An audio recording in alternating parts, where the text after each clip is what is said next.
You know what? To measure the circumference of the earth. Seriously? Measure the earth? Oh my god!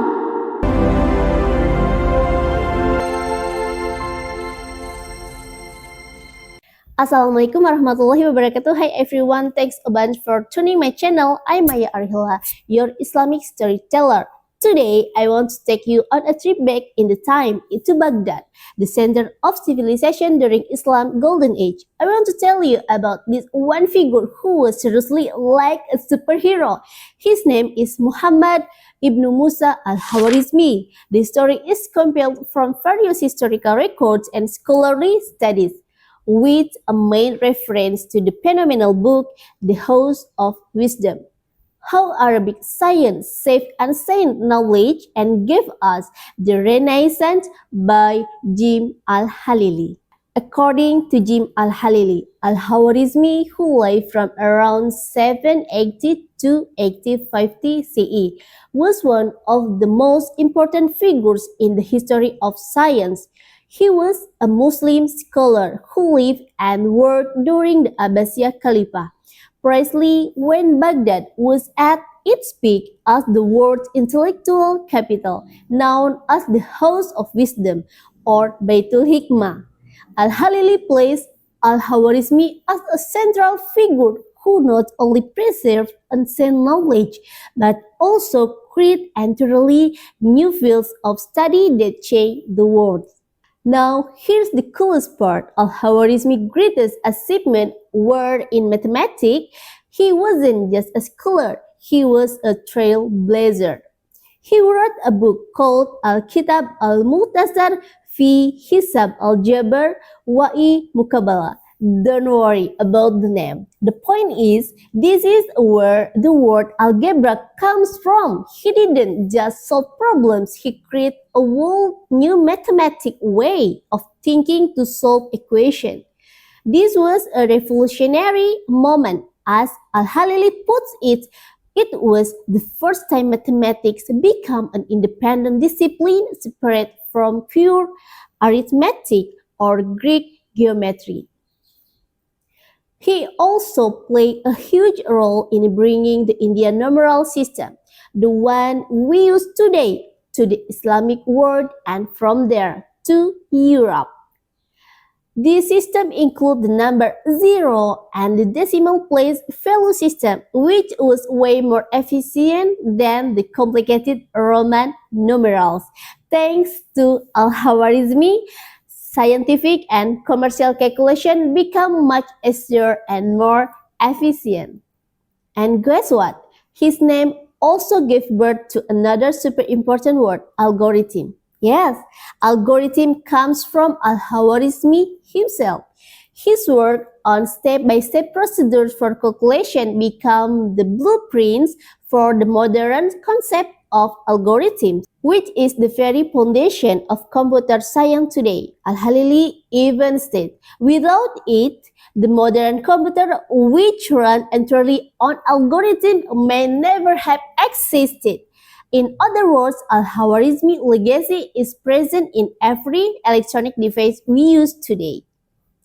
But behind all those incredible scientific discoveries, there are unique stories that show just how amazing Al-Khwarizmi was a person.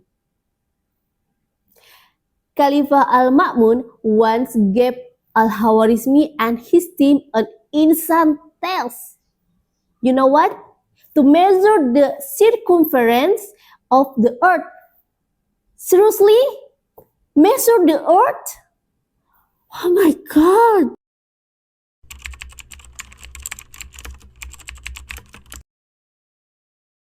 And then they went out into the desert, brought simple tools and started measuring. And you know what they found?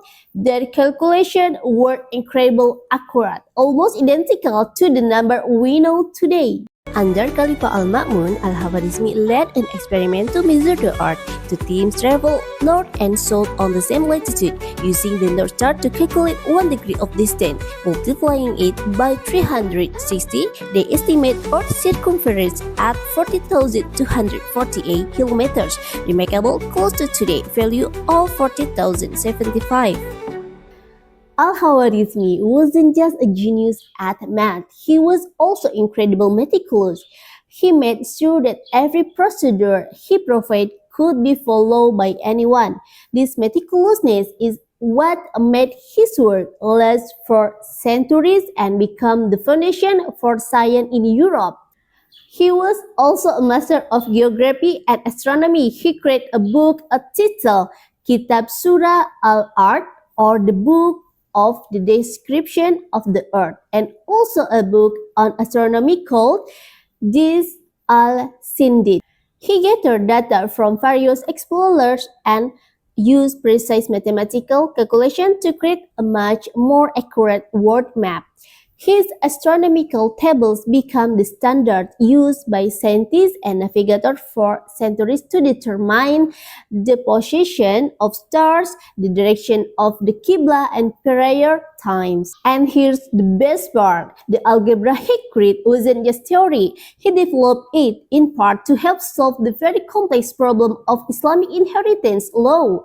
With the methods of algebra, judges could calculate the fair and precise division of an inheritance in accordance with religious rules. This proves that science and faith are not contradictory, they actually complement each other.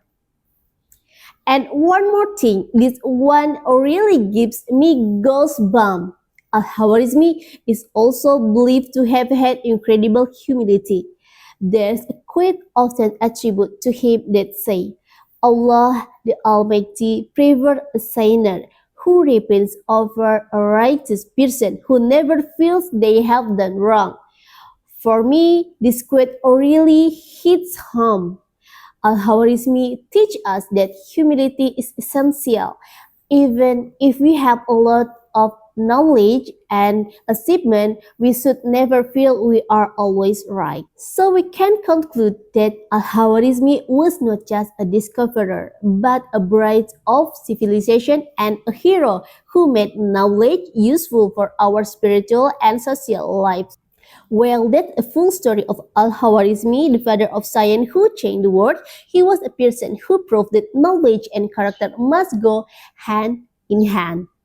Thank you so much for listening to my story today. If you have any other reference or correction about the story, feel free to comment below. See you in the next story. Assalamualaikum warahmatullahi wabarakatuh.